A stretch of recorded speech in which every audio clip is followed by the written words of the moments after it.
친구 같은 마인드 스케치와 오늘도 행복한 시간 만들어가길 바랍니다. 일부 마인드 테라피죠. 여러분이 보내주신 사연으로 우리들의 소소한 일상과 고민을 나누는 시간. 또 마인드 강연을 들으면서 함께 소통하는 시간입니다. 인천의 마인드팀 마랩과 함께 하는데요. 손은진 강사님 그리고 게스트 표라 씨 나오셨습니다.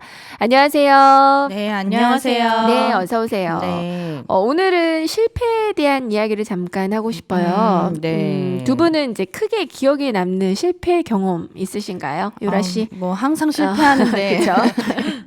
그 예전에 한번 CS라고 이제 자격증 시험을 본 적이 있어요. 근데 고객 만족 네, 서비스 고객 만족 말씀하시죠. 서비스 시험인데 1점 차로 안타깝게 이제 낙방을 한 1점 차요. 네, 그 커트라인이 네. 있었는데 거기에 넘지 못하고 떨어졌어요. 그래서 다시는 이제 안 보리라 이러면서 너무 안타깝네요. 네.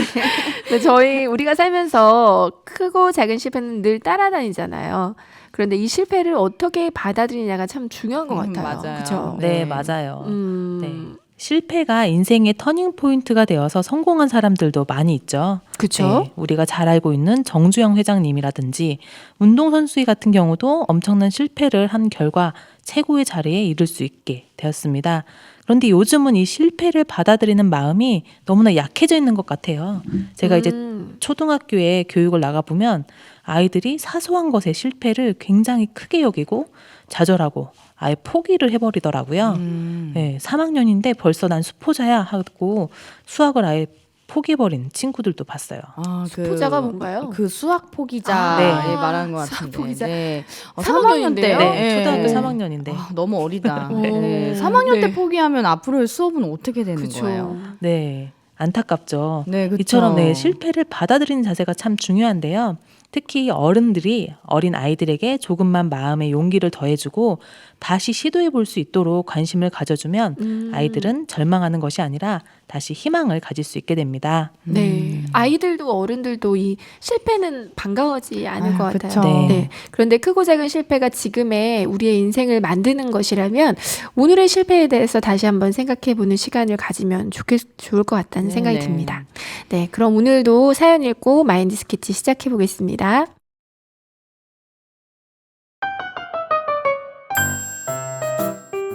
안녕하세요. 저는 서울에 사는 대학교 3학년 신문방송학과 재학 중인 주민정입니다. 영상 촬영 및 방송에 관심이 많아서 신입생부터 동아리 활동도 같이 하고 있어요.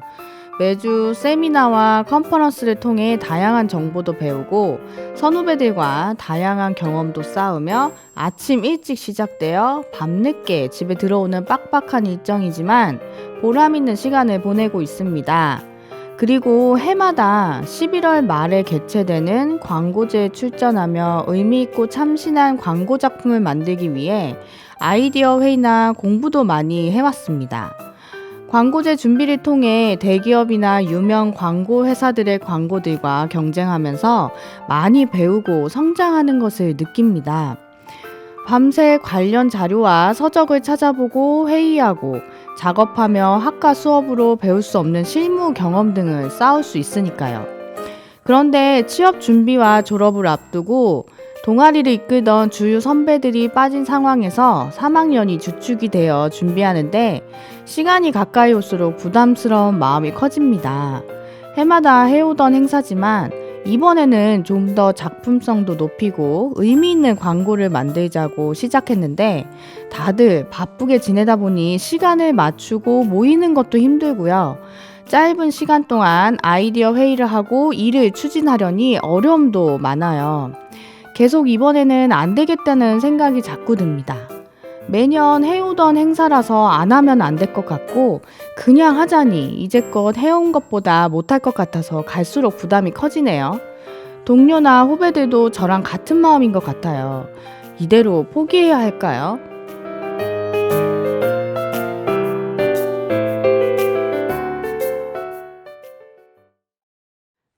네, 굉장히 부담을 많이 느끼시는 것 같아요. 네, 그런 것 같아요. 근데 살면서 이럴 때가 많죠. 그렇죠, 그렇죠.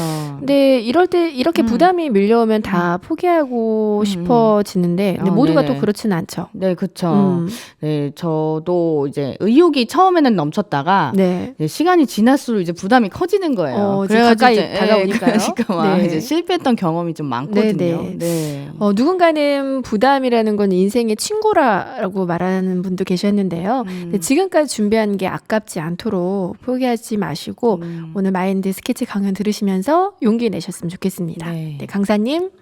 네.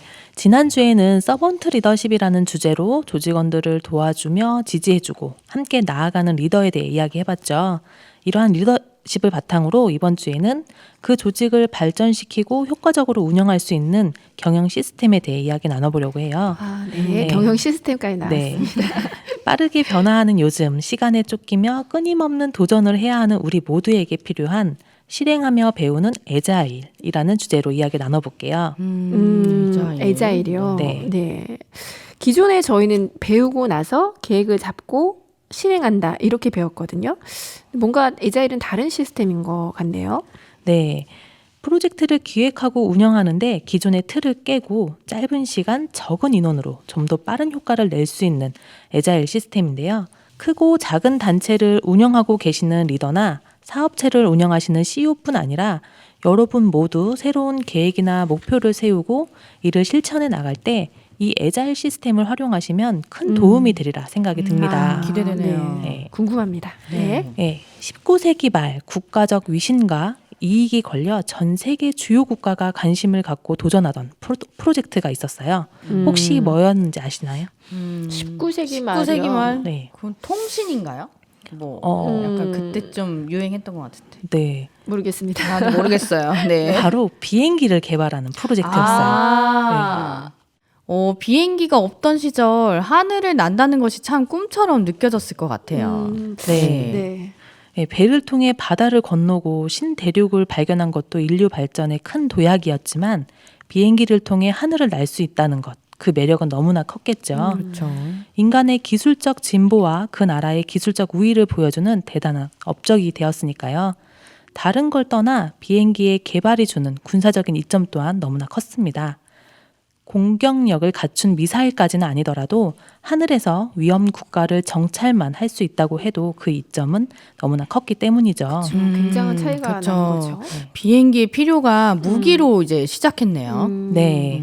그 당시에는 비행기가 대륙을 건너 사람을 실어 나를 것이라고는 상상을 못했을 수도 있어요. 그렇죠. 그냥 장거리 우편물이나 짐들을 하늘로 실어 나르는 정도만 생각을 해도 상업적으로 비행기는 대단히 매력적일 수밖에 없었겠죠. 그랬을 것 같아요. 예, 이런 점 때문에 당시 많은 나라가 여러 가지로 비행 장치를 실험하고 있었습니다. 그리고 그 당시 비행기를 최초로 만들어낼 것이라고 많은 사람들이 믿었던 저명한 인사가 있었어요. 유명한 물리학자이며 천문학자였던 사무엘 랭글리 박사죠.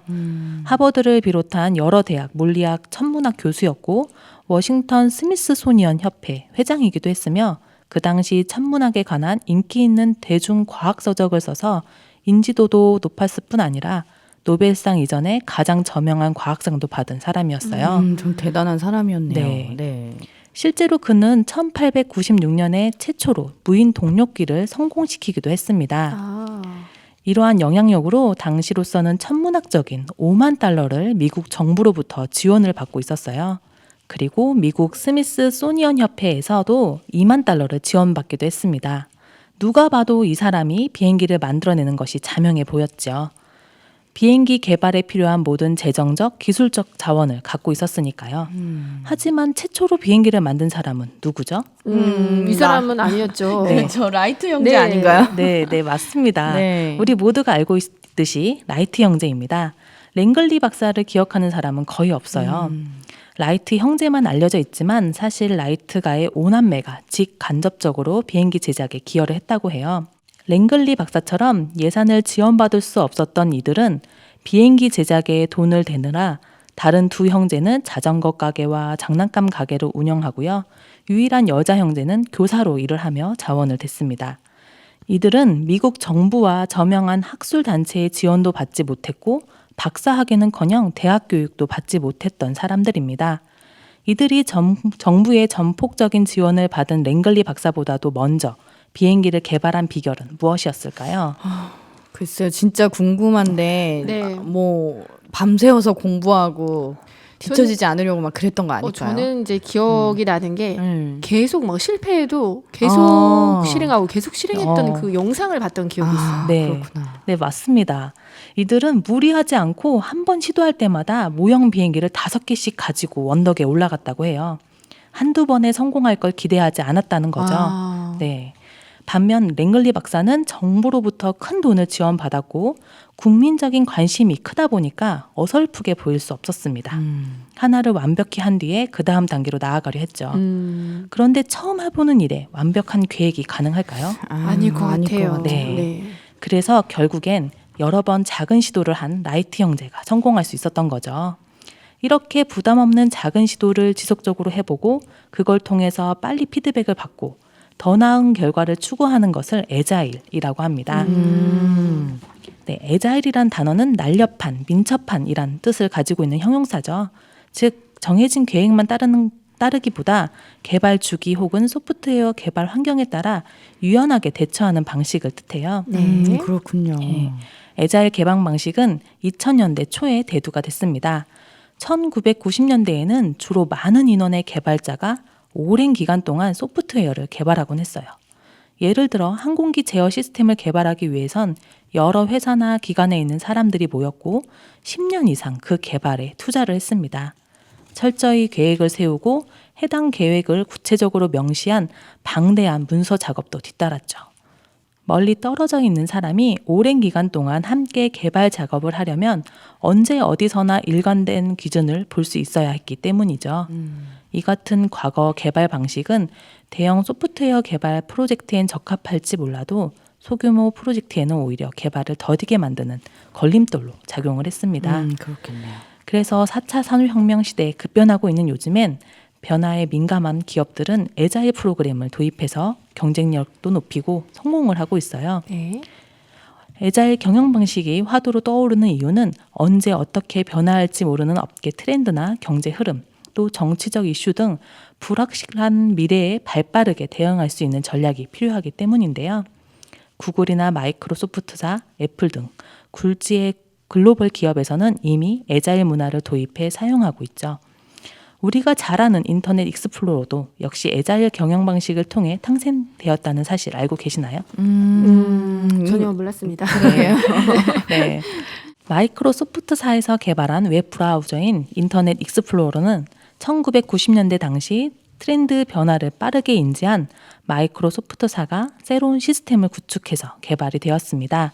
기존 웹 브라우저의 시장의 80%를 넷스케이프가 독점하고 있는 상황에서 마이크로소프트사는 이에 맞서는 새로운 인터넷 브라우저 개발을 위해 사용자 피드백 수용 시스템으로 매일 테스트를 진행했어요.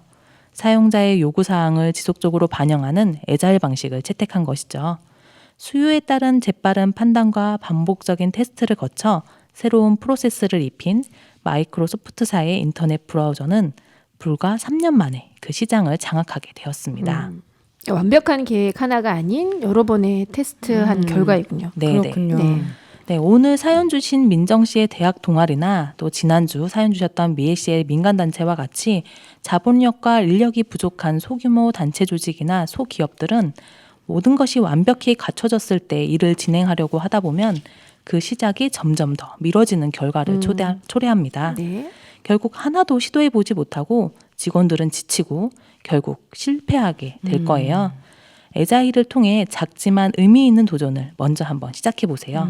실행을 먼저 한 후 피드백을 가지고 다시 보완해서 다시 시도해보고 또 다시 수정하고 또 다시 시도해보는 거죠. 네. 이처럼 애자일은 자유롭고 능동적인 문화를 바탕으로 시장 변화에 신속 유연하게 대처할 수 있을 뿐 아니라 업무 생산성 향상에 크게 기여하는 장점을 가지고 있습니다. 또 이러한 애자일 시스템은 기업 경영뿐 아니라 개인의 성공에도 큰 도움이 될 수 있어요. 여러분 혹시 센과 치히로의 행방불명, 또 이웃집 토토로, 하울의 움직이는 성과 같은 애니메이션 한 번쯤 본 적 있으시죠? 네. 3개 다 봤어. 재밌게 네, 봤어요. 너무 네. 재밌어요. 작품성과 흥행까지 성공한 이 애니메이션은 모두 세계적인 애니메이션의 거장 미야자키 하야오의 작품들입니다. 예, 맞아요. 네, 일반적인 애니메이션 창작 과정에 따르면 먼저 시나리오를 쓰고 그 시나리오가 완벽해지면 거기에 맞춰 그림을 그린다고 해요. 네. 하지만 특이하게도 미야자키 감독은 먼저 이야기의 개요만 짠 상태에서 바로 그림 작업에 들어간다고 해요. 이렇게 시각적으로 구체화시키고 이미지 작업을 우선적으로 진행하다 어느 기준 이상의 그림이 나오면 마지막으로 시나리오를 탈고하는 방식으로 마무리를 짓는다고 합니다. 이것이 바로 시각적으로 상상력이 풍부한 훌륭한 작품을 만들어낼 수 있었던 힘이었던 거예요. 시나리오가 다 나온 후에 그림을 그리는 게 아니라 떠오르는 이미지를 먼저 그림으로 표현한 후에 좀 그걸 가지고 시나리오를 완성한 거였네요. 완전히 반대네요. 네. 사실 우리는 준비가 완벽히 되기도 전 실행해 보는 것에 대해 두려움을 느끼고 있습니다. 맞아요. 네, 어느 조직이든 개개인 모두 나이가 들며 경험이 쌓이고 직급이 올라가면서 우리는 본능적으로 위험을 회피하려는 성향이 있죠. 예전에는 내비게이션 없이 이정표와 지도만 가지고도 운전을 잘 하던 분들조차 내비게이션이 없으면 출발하는 것, 망설여하는 것처럼요. 네. 공감합니다. 우리 모두는 남들이 가지 않던 길, 또 효과가 검증되지 않은 새로운 제안을 받아들이고 시작하려 하지 않습니다. 하지만 수많은 길, 특히 지름길의 시작에는 아무도 걷지 않았던 땅 위로의 첫 걸음이 있었어요. 아무도 예상치 못했던 길을 찾아내고 비범한 결과를 이끌어내는 원동력이 되는 애자일, 그 도전에 도움이 되는 방법에 대해 한번 알아볼게요. 네. 첫 번째는 성장할 수 있다는 긍정적인 사고관입니다. 타고난 재능이 아닌 끊임없는 노력과 시도만이 탁월한 결과를 가져온다고 믿는 거예요. 그 믿음을 바탕으로 계속해서 도전을 해보는 거죠. 그리고 두 번째는 실패 노트를 만드는 것입니다. 네, 실패 노트 네. 진짜 중요하죠. 저희 팀도 항상 교육을 나가면 모두가 함께 모여서 회의를 하면서 피드백 시간을 갖고요. 실패 노트를 만들면서 보완하고 개선하고 성장을 하고 있어요. 이처럼 애자일을 통한 빠른 실패는 또 빠른 배움을 낳죠. 실패할까봐 도전하지 않는다면 실패를 통한 배움 또한 얻을 수 없겠죠. 실패를 통해서 학습 능력은 극대화됩니다. 실패를 두려워하지 마시고 실패 노트를 만들어서 가장 귀한 자산으로 만들어 보세요. 네. 이 실패 노트가 좋은 점이요. 실행해 본 후 느끼는 개선점을 적어 놓은 거잖아요. 맞아요. 네, 또 바로 고칠 수도 있고 그리고 그렇게 해놓으니까 잊어버리질 않더라고요. 네, 뭐 실수나 이제 실패하고 나서 몸으로 직접 이제 느끼는 게 가장 빨리 배워지는 것 같더라고요. 네. 또 이렇게 말씀해 주시니까 한 번 더 이제 용기를 내게 되네요. 네, 네. 다시 도전하십시오. 다시. 네, 감사합니다. 네, 그렇습니다. 그리고 세 번째는 더하기 피드백이에요. 더하기요. 네. 프로젝트를 마친 후 다양한 피드백을 거치며 창의적인 아이디어들을 이끌어내는데 피드백 시간, 조직원의 단점과 실수를 부각시키는 것이 아니라 장점들을 이끌어주고요. 개선 사항들을 살펴보다 보면 보완된 새로운 기획물들을 얻을 수 있습니다. 그리고 새로운 프로젝트를 준비하면서 문제를 축소화하는 능력이 필요해요. 거대한 프로젝트일수록 잘게 나누어 순차적으로 해결을 하고요. 일일 계획표나 플랜들을 작게 나누어서 하나씩 이루어 나가신다면 큰 프로젝트도 문제없이 꼼꼼하고 체계적으로 준비해 나가실 수 있을 것입니다.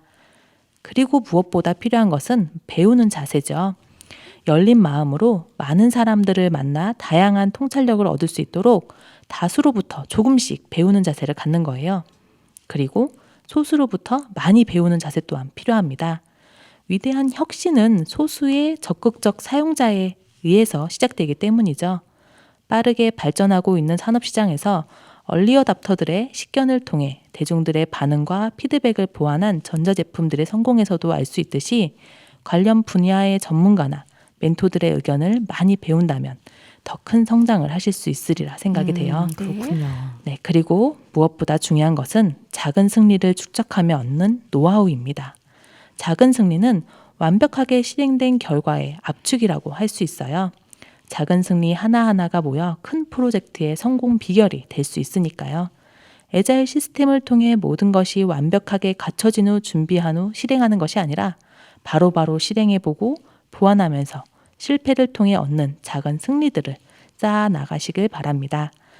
대학 동아리를 통해 공모전이나 광고제 등을 통한 도전이 광고에 대한 트렌드도 파악할 수 있고 성장시킬 수 있는 좋은 경험이 될 것 같아요. 실패를 두려워하지 않는 작은 도전들이 모여 여러분들을 성장시키고 목표를 향해 함께 배우고 소통하며 나아가는 그 걸음 하나하나가 모여 새로운 길을 여는 출발이 되리라 생각이 듭니다. 제 강연은 여기까지입니다. 네, 감사합니다.